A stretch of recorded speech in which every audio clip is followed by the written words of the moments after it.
Ассаляму алейкум ва рахматуллахи ва баракатух. Бисмиллах. Алхамдулиллах. Вассалату вассаляму аля расулиллах. Продолжаем изучать причины прощения наших грехов, которых у нас, к сожалению, немало.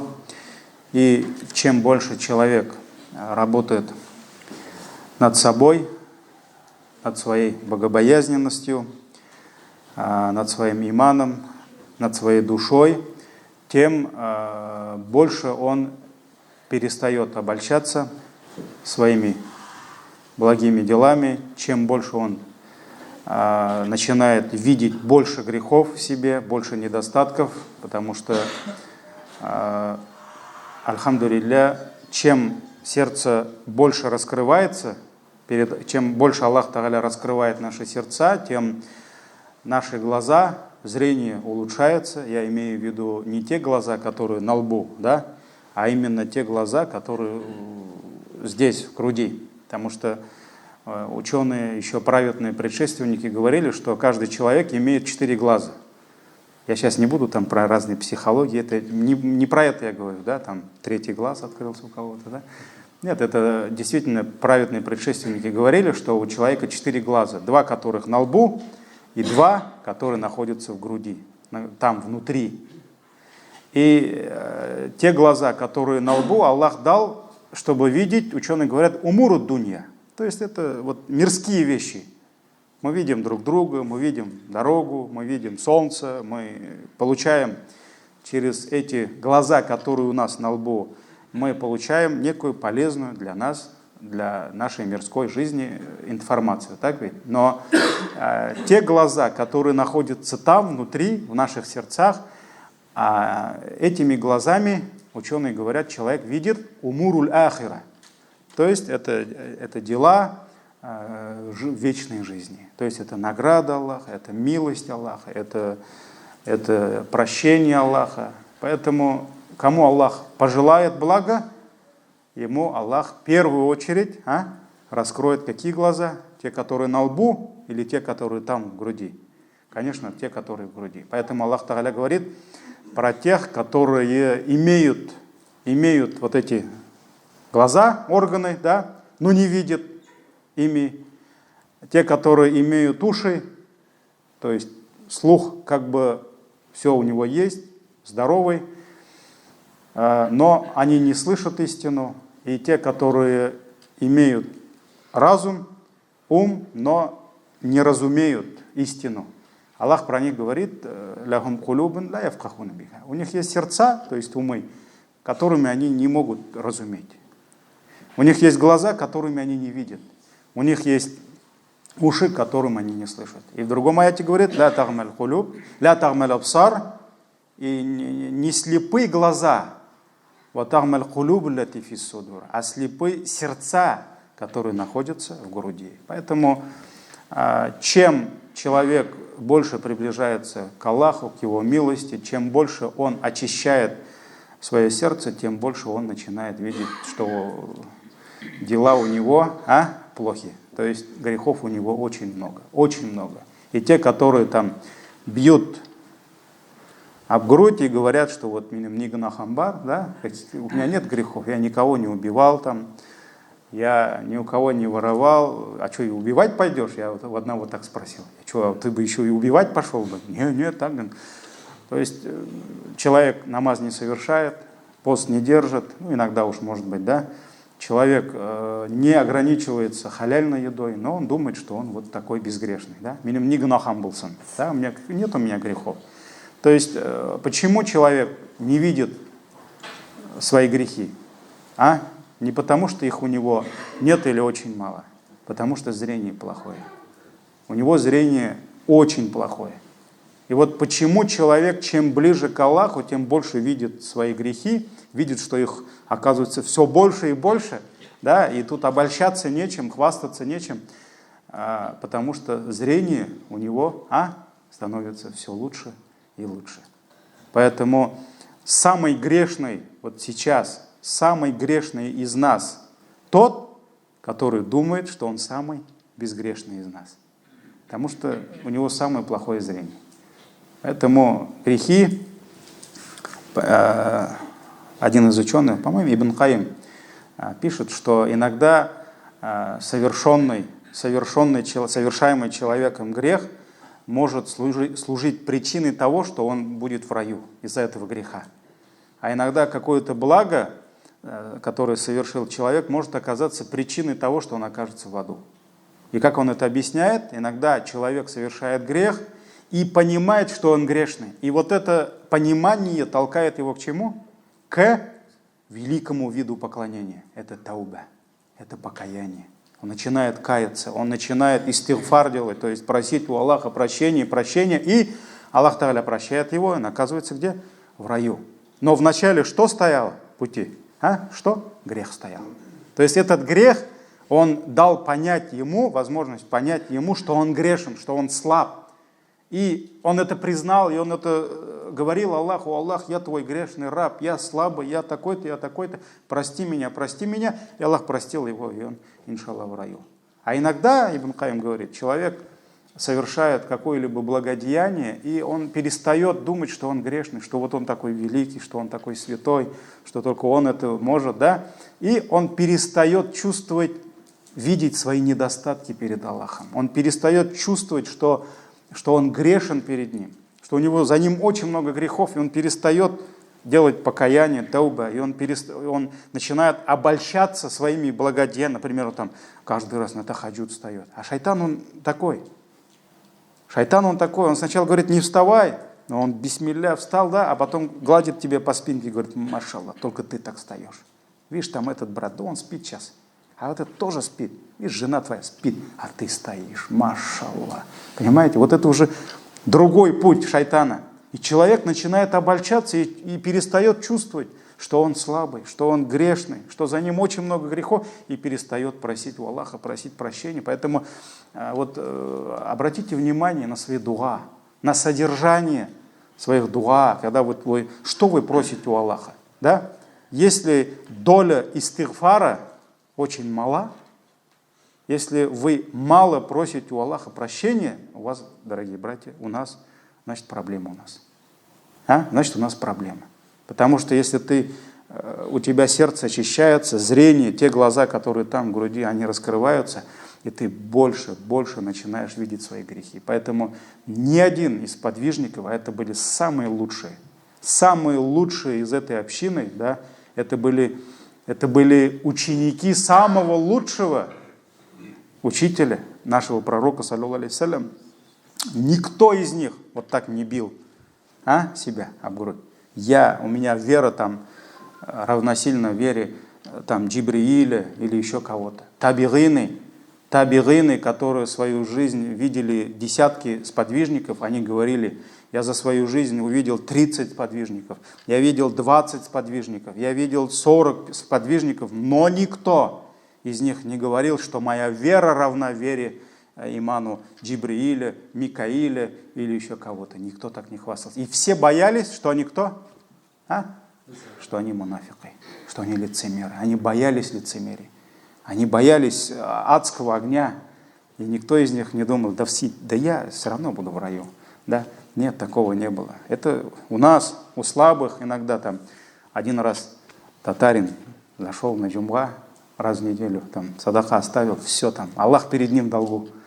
Да, вот некоторые так думают. Нет, астагфируллах, пусть Аллах простит нас. Поэтому, когда даже мы что-то делаем, мы говорим: о Аллах, рахма. Да вот когда бабушек слушаешь, да, дедушек, вот когда они дуа делают на родном языке, они говорят: Раббым намазларымны рахматың белән кабул ит. О Аллах, прими то, что я сделал, по милости своей. Потому что если бы не милость Аллаха, даже те вещи, которые мы совершаем, да, они, может быть, и недостойны были бы, чтобы Аллах их принял. Поэтому Аллах принимает только по милости. Потому что действительно все, что мы делаем, по сравнению с тем, что Аллах нам дал, да, это очень маленькая доля. Поэтому пусть Аллах простит нас и примет по милости своей то, что у нас есть. Последний хадис, который мы с вами читали, это Ман са'аля аль-джанната салясан, по-моему, да, вастаджара минан нари салясан. Кто попросил у Аллаха 3 раза рая и попросил у Аллаха защиты 3 раза от ада. Анас, радийаллаху анху, говорит, что посланник Аллаха, саллаллаху алейхи вассалям, сказал: кто попросил у Аллаха рая саляса маррат 3 раза, тогда рай начнет заступаться за него. То есть, по милости Аллаха, рай просто так, ни за кого не будет заступаться. То есть, получается, рай начинает заступаться за этого человека по велению кого? Аллаха. И он начинает говорить: Аллахумма адхильху аль-джанна. О Аллах, введи его в рай. То есть, дай ему меня, дай ему меня. То есть, одари меня, одари его мной. То есть, введи его в рай. И «Ваман истаджара минан нари саляса маррат», и кто 3 раза попросил защиты у Аллаха от ада, «Калатин нар», и тогда огонь скажет, то есть огонь сам начинает делать дуа: «Аллахумма аджирху минан нар», о Аллах, спаси его от огня. Этот хадис достоверный в сборниках Ан-Насаи, Тирмизи, хадис сахих. Ну, иншаллах, я уж надеюсь, те, братья, которые были на прошлом уроке, они уже целую неделю просят у Аллаха, наверное, рая, по 3 раза, чтобы рай за них уже просил, так ведь?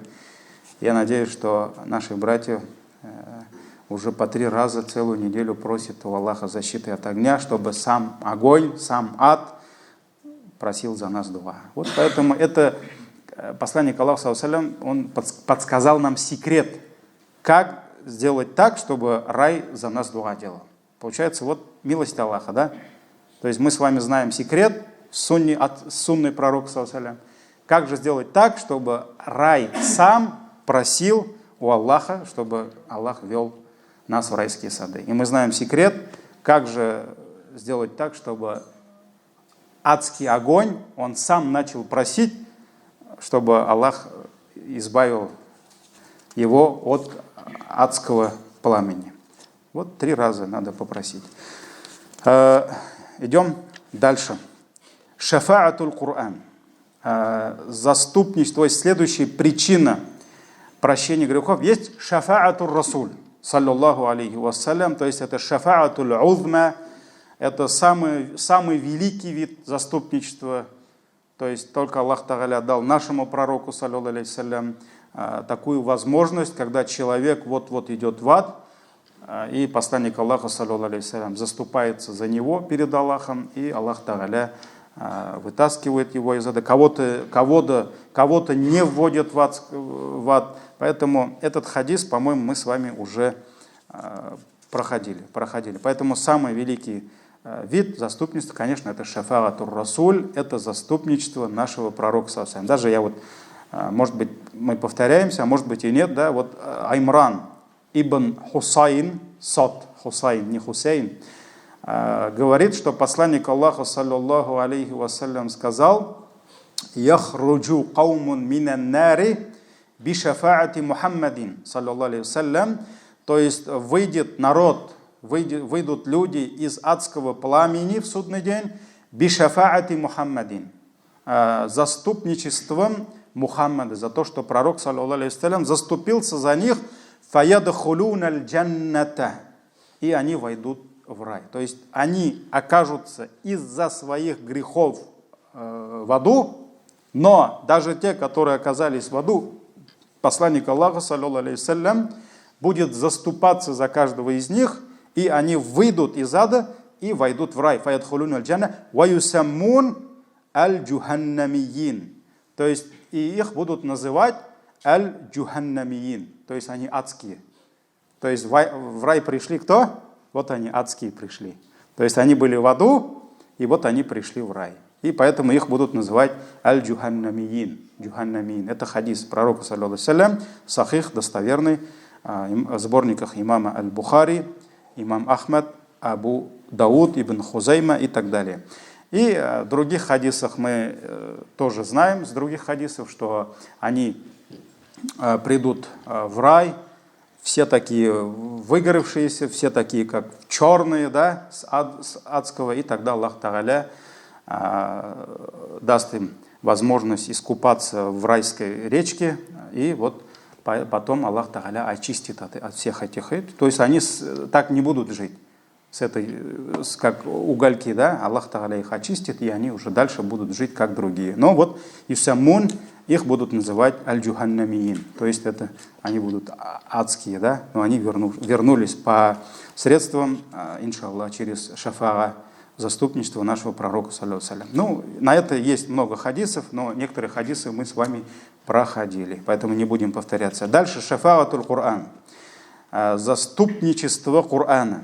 Абу Хурайра, радийаллаху анху, говорит, что посланник Аллаха передает, что посланник Аллаха, саллаллаху алейхи ва саллям, сказал: «Яджиу сахибуль Кур'ан яумал киямати». Или в другом варианте «Яджиул Кур'ану яумал киямати». Фаякуль.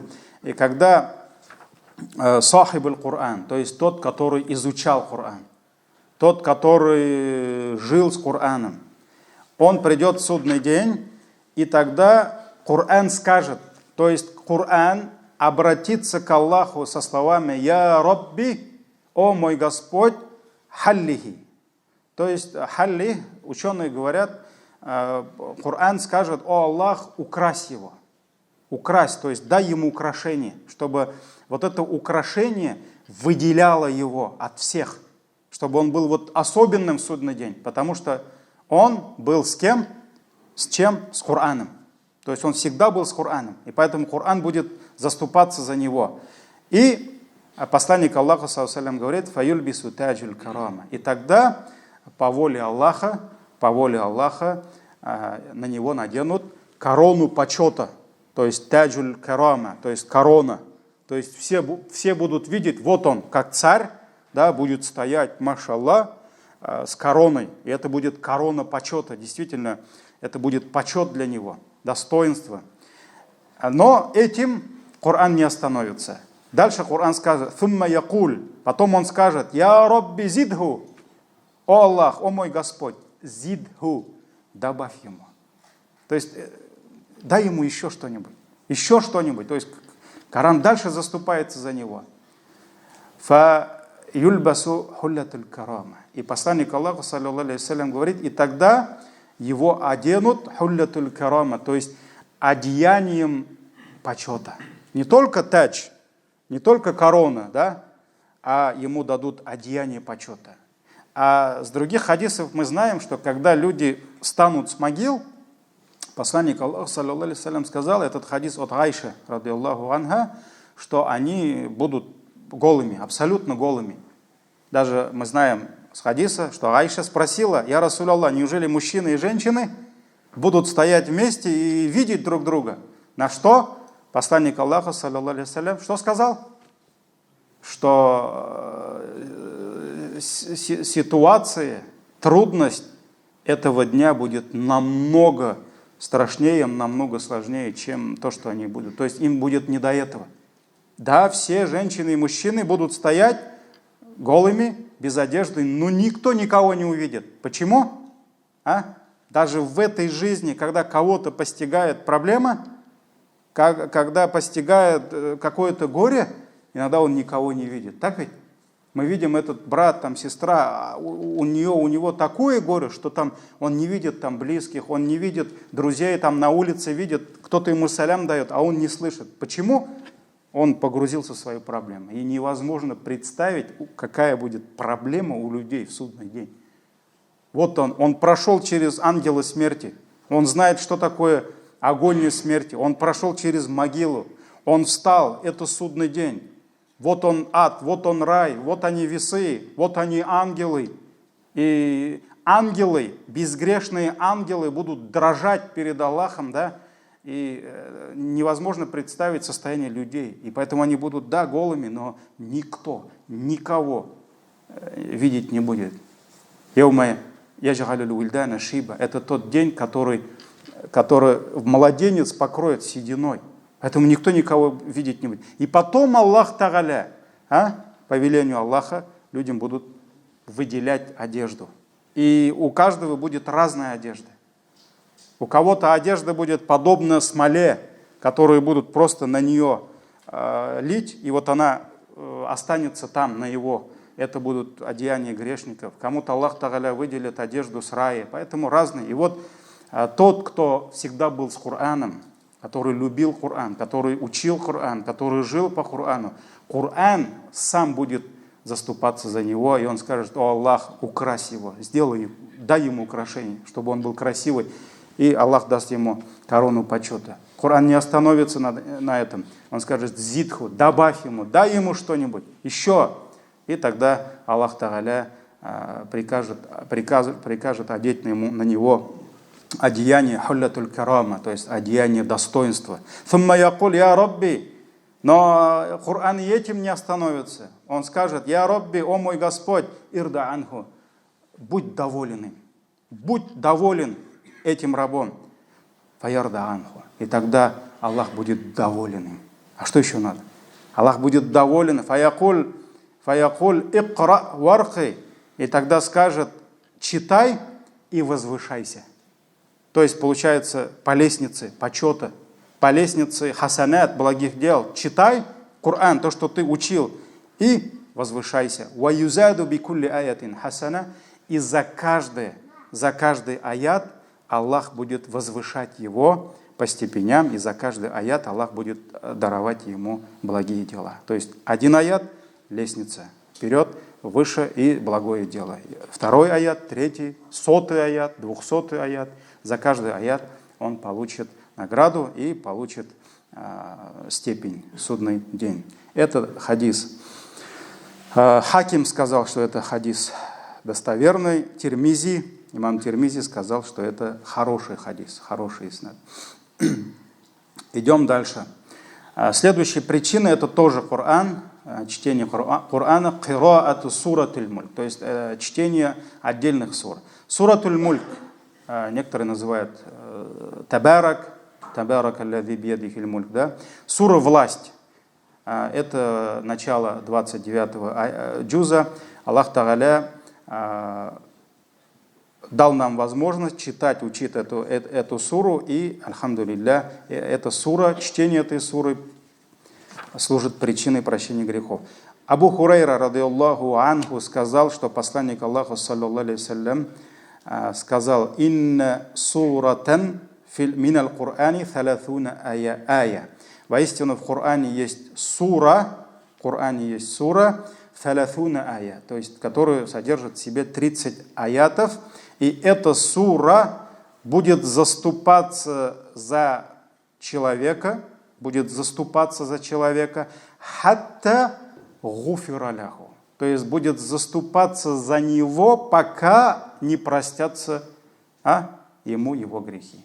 То есть он будет просить у Аллаха, просить, заступаться за него, пока ему не простятся грехи. И эта сура, посланник Аллаха саллаллаху алейхи ва саллям сказал: «Табаракаллази биядихиль мульк». Благословен тот, у которого в руках власть. То есть это сура Табарак, суратуль мульк. Человек, который будет любить эту суру, который будет учить эту суру, который будет повторять эту суру, альхамдулилля, вот эта сура, она будет заступаться и просить прощения Аллаха за него, пока Аллах не простит его.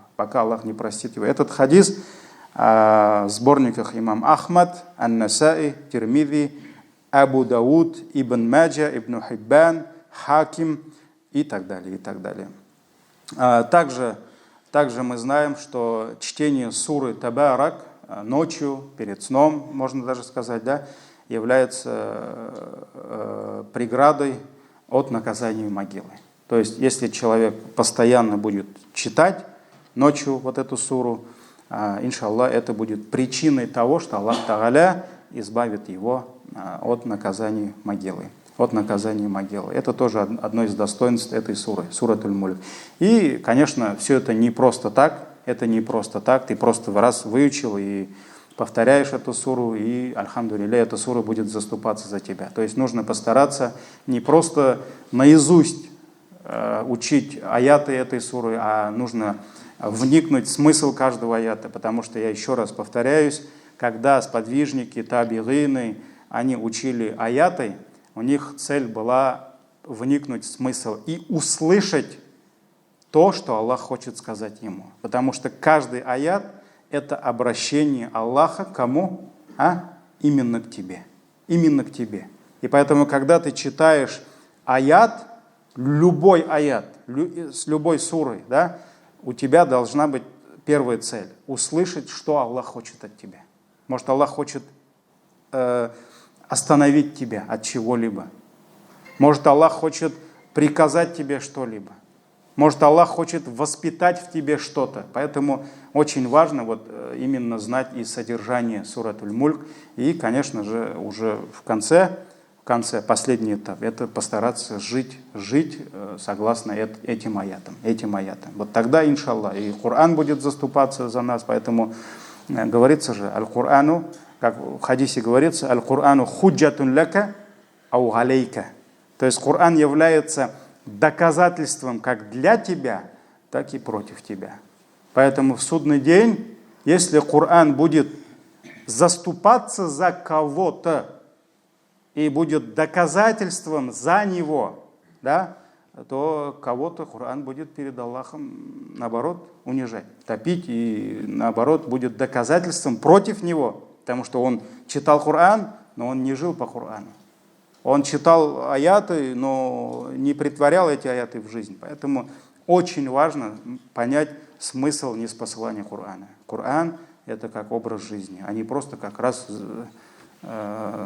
выучил, повторяешь и сам не знаешь, о чем говоришь, и не претворяешь это в жизнь.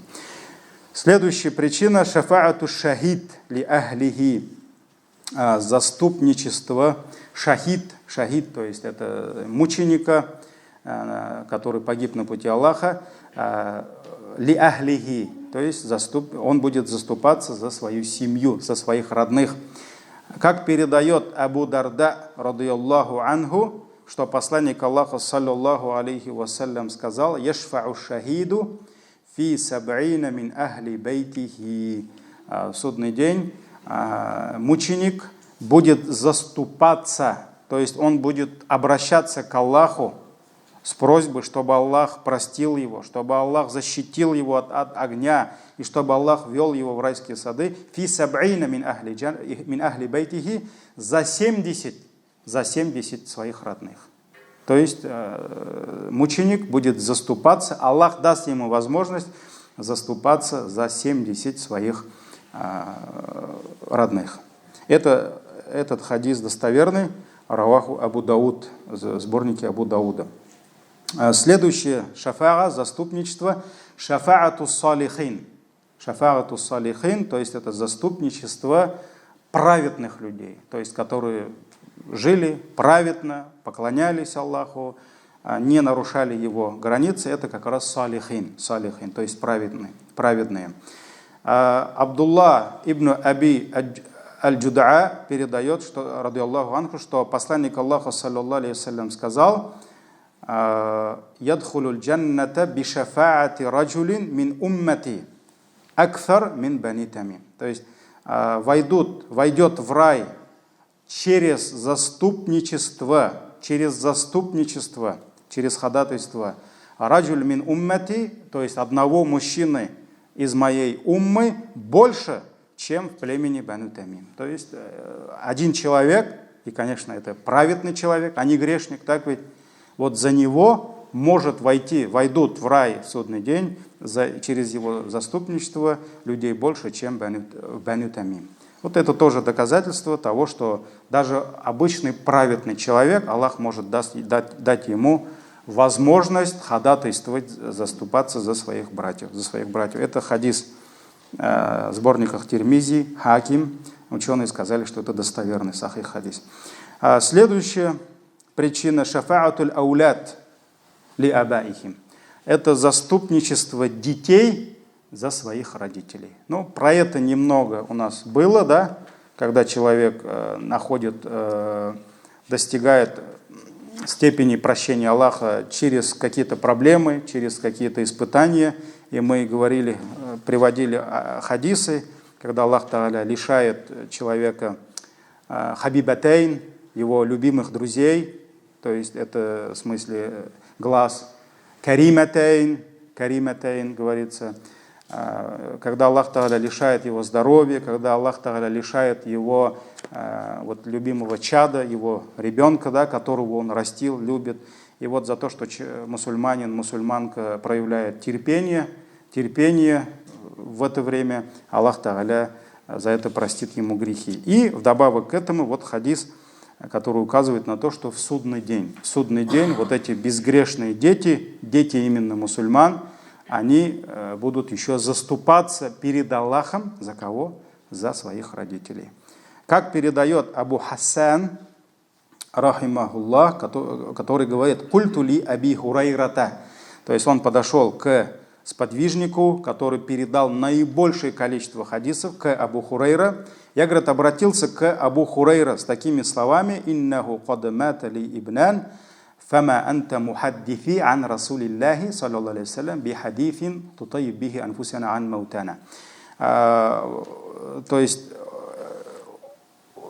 что ты можешь сказать про человека, который потерял двоих сыновей? То есть человек потерял двоих сыновей, у него умерли дети, да? И что ты можешь рассказать от нашего посланника, саллаллаху алейхи вассалям, потому что табигины, они знали, что Абу Хурайра, он знает наибольшее количество хадисов. И для них, для табигинов, то есть это уже следующее поколение после сподвижников, для них встретиться где-то со сподвижником, сесть возле него и послушать какой-то хадис, который этот сподвижник не в сборнике прочитал, а сам, вот представьте себе, да, они когда в Медину шли, табигины, были табигины, которые дуа делали: «О Аллах, дай мне возможность встретить кого-нибудь из сподвижников и услышать что-нибудь от него». И вот они видели там какого-нибудь сподвижника и говорили: «Расскажи мне что-нибудь, которое вот посланник Аллаха сказал». И вот он пришел, сказал: «Человек потерял двоих сыновей, вот расскажи что-нибудь из того, что посланник Аллаха, саллаллаху алейхи вассалям, рассказал, чтобы очистить наши души, чтобы ан маутана, то есть вот, чтобы облегчить наши сердца от этого горя». То есть от наших усопших. То есть человек потерял детей и не может найти успокоение. Вот он попросил Абу Хурайра рассказать что-то такое, чтобы его хоть сколько-то успокоило. И Абу Хурайра сказал: «Ладно, я расскажу тебе». И он начал рассказывать: «Сигарухум да'амисуль джанна». То есть их дети, то есть получается, это говорил посланник Аллаха, саллаллаху алейхи вассалям, их дети, то есть маленькие дети верующих, мусульман, да'амисуль джанна. Они являются да'амис, это где-то говорится, что это маленькие животные, где-то говорится, что это живность внутри воды, маленькая живность, которая вот так двигается все время, да. Вот они являются, вот как, некой, я могу ошибиться, некой живностью рая, которые вот так перемещаются, да, их много. И вот юльтака ахадухум абаху, и вот ау абавайхи, и вот эти дети, они будут встречать своего отца или же родителей, потому что мать и отец, так ведь, родители, и они возьмут своих родителей за кусок одежды, так же, как я беру кусок твоей одежды, вот так Абу Хурайра показал, так же вот как сейчас я беру кусок твоей одежды, вот они также возьмут за часть их одежды, то есть одежды родителей, и не будут отпускать хатта юдхилюхуллаху ва абаху аль-джанната, пока Аллах не введет его и его отца в райские сады. То есть человек, мусульманин, мусульманка, которые потеряли маленького ребенка, то есть у них умер ребенок, вот этот ребенок, вот это дитя в судный день будет ожидать своих родителей. И когда он увидит своих родителей, это милость Аллаха, это вознаграждение, благодарность Аллаха за то, что они прошли через это испытание, за то, что они проявили смирение во время этого испытания. Они терпели, и вот эти дети будут ждать своих родителей, когда они их увидят, они возьмут вот так за кусок их, за часть одежды, и они не будут отпускать, пока Аллах не введет их в райские сады и их родителей. То есть, получается, их дети будут причиной того, одной из причин, да, что эти родители, Аллах простит им грехи и введет их в райские сады. Этот хадис в сборнике имам Муслима, достоверный хадис. Также следующий хадис, тема та же, причина та же. Ан Куррат ибн Ияс, радиаллаху ан, передает, Курра ибн Ияс передает, что как-то раз к пророку, саллаллаху алейхи вассалям, пришел мужчина, отец со своим сыном. Уамааху ибн ляху, со своим сыном. И посланник Аллаха, саллаллаху алейхи вассалям, как-то раз спросил у него: а ты любишь своего ребенка? Да? И он сказал: да, я люблю его. И через некоторое время он потерял этого сына. То есть у него сын умер. И посланник Аллаха, саллаллаху алейхи вассалям, вспомнил о нем и спросил, что с ним случилось.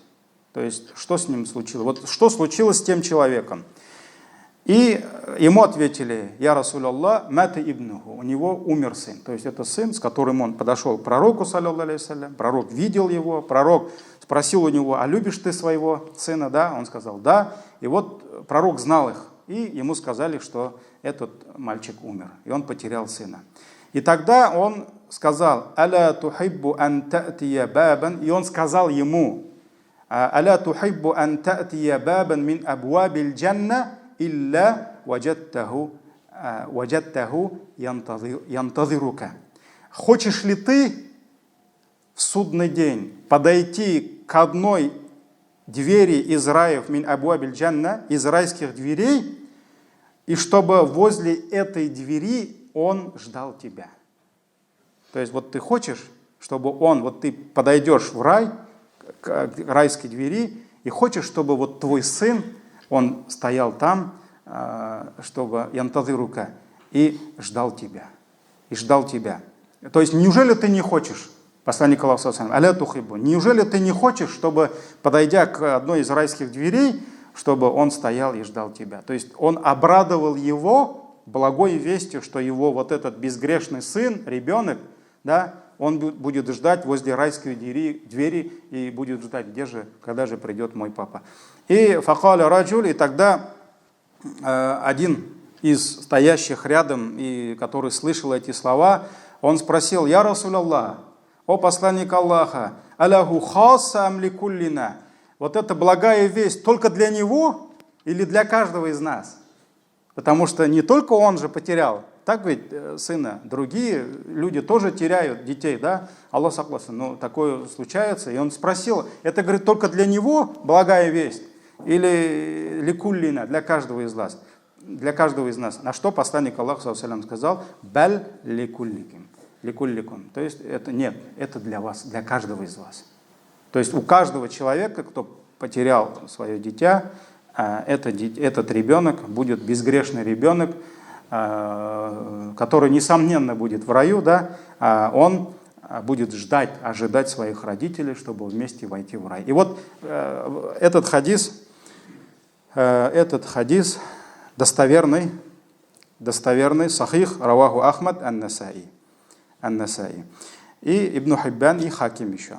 И вот даамис, что касается даамисуль джанна. Посланник Аллаха в том еще хадисе говорил, что даамисуль джанна, ваши дети являются вот этой живностью райской. И вот ученые по-разному объясняют, и некоторые говорят, что вот эти маленькая живность, которая все время вот так двигается, да, вот эти дети, они все время будут двигаться, то есть они будут заходить в рай, выходить, вот, то есть для них никаких ограничений не будет. Почему?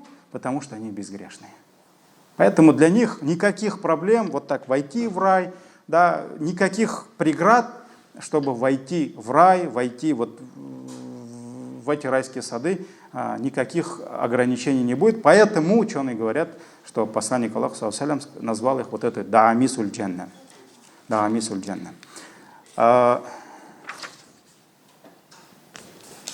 Еще одну причину прочитаем, нет? Успеем, нет? Не заснули? Но это такая серьезная. Аль-хасанат, ну я постараюсь, где-то минут 5, наверное, да? Аль-хасанат юдхибна ас-сайиат. Совершение благих дел является причиной того, что они стирают нам дурные дела. То есть благие дела стирают дурные дела. Дурные дела. И первое доказательство, сура Худ, 114 аят. Аллах Та'аля говорит: «Инналь хасанат», воистину благодеяние, юдхибна сайиат.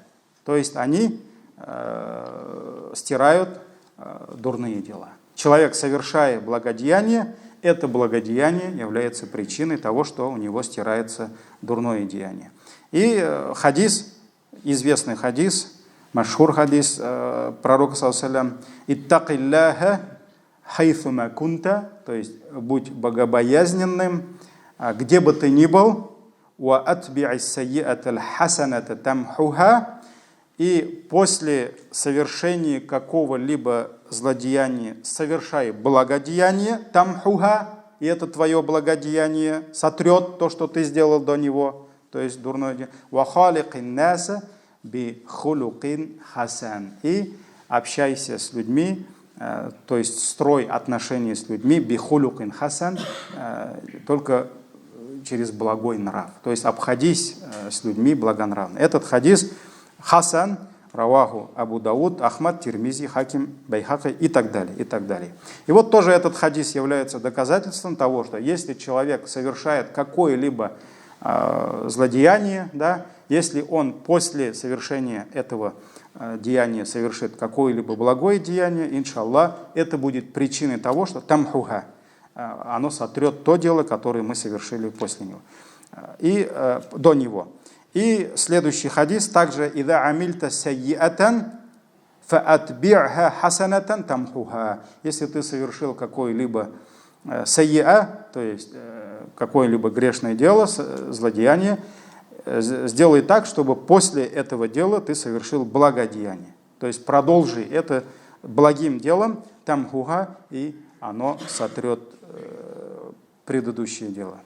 Этот хадис сахих, достоверный, раваху Ахмад. Ну, тут несколько хадисов, но вот ученые говорят, здесь, конечно, речь идет о малых грехах.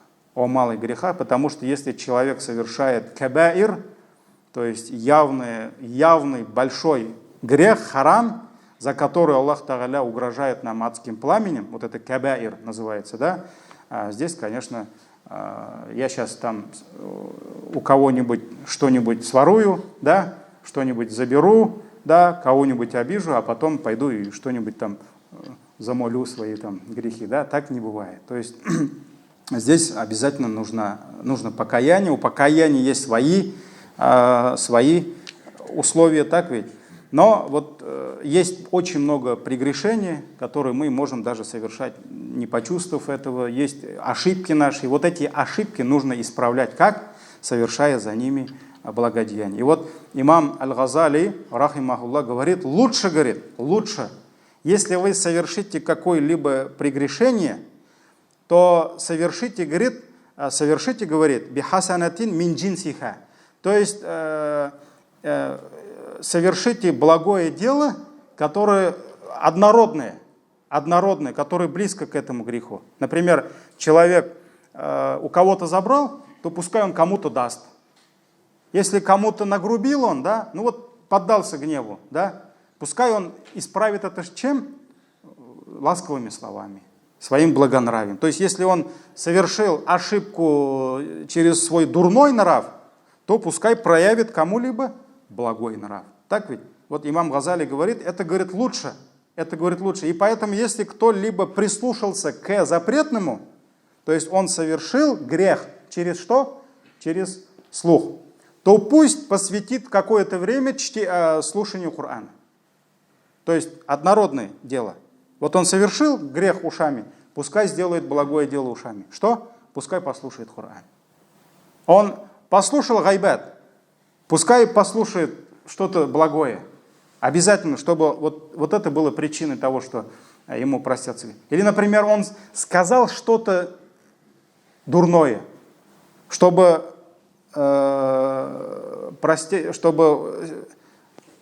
покаяться от этого греха, пусть он скажет что-то благое. Например, есть же, когда ты про кого-то злословил, гайбатом занимался, чтобы исправить это, ты скажи про него что-то хорошее.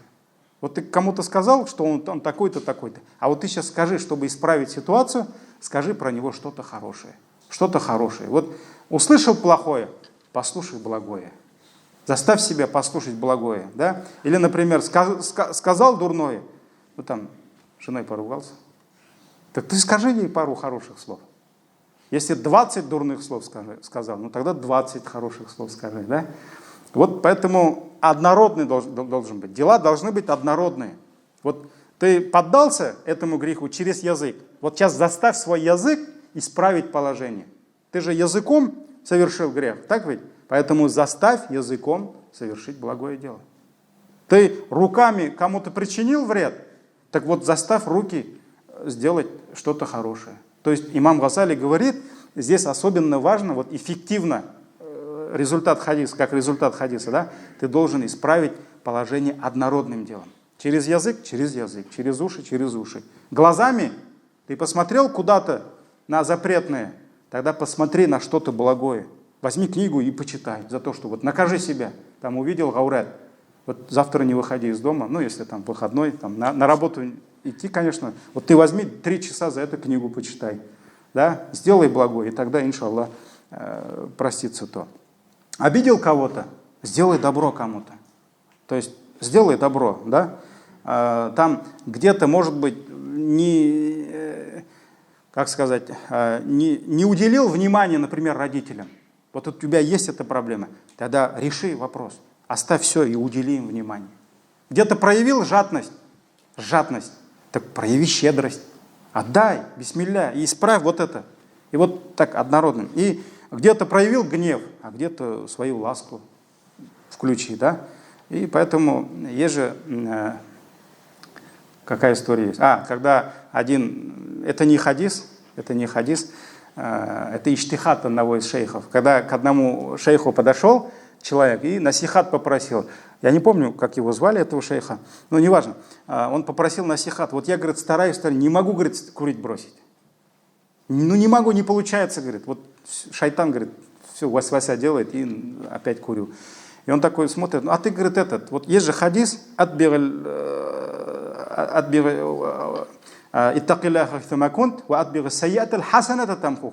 будь богобоязненным, где бы ты ни был, и после совершения какого-либо дурного дела соверши благое дело, и это благое дело сотрет его.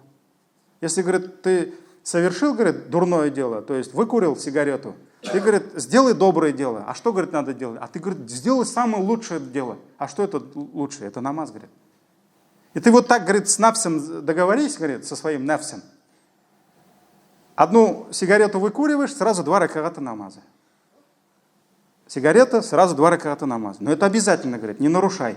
Он такой подумал, ну ладно, говорит, а что, говорит, покурю спокойно, а потом намаз почитаю, говорит. И через некоторое время шейх видит его, говорит, ну как, говорит, дела? Да, говорит, шейх, чтобы 2 раката намаза не читать, говорит, шайтан заставил меня сигареты бросить, говорит. Сейчас уже не курю, говорит, чтобы только намаз не читать. Поэтому вот, как бы, или, например, я помню, один хазрат рассказывал, я, говорит, с учеными советовался, Юсуф, говорит. Ну, он как бы немножко полный был, и ему надо было на диету сажаться. Ну, понимаете, у хазратов дела нелегкие. Вот. И он а я, говорит, договорился с нафсом, говорит, ну, после 6 там или после 7 покушаешь, говорит, садака будешь давать в мечеть. На ястую еду, говорит, и там 1000 рублей садака кладу. И, говорит, чтобы садака не дать, говорит, я готов даже не кушать. Вот. Но я, говорит, это советовался с учеными, говорит. Ну, вот такие моменты уж, да. Поэтому тамхуха, то есть это стирает то, что было до этого. А так, в общем, мы про это уже много читаем, да.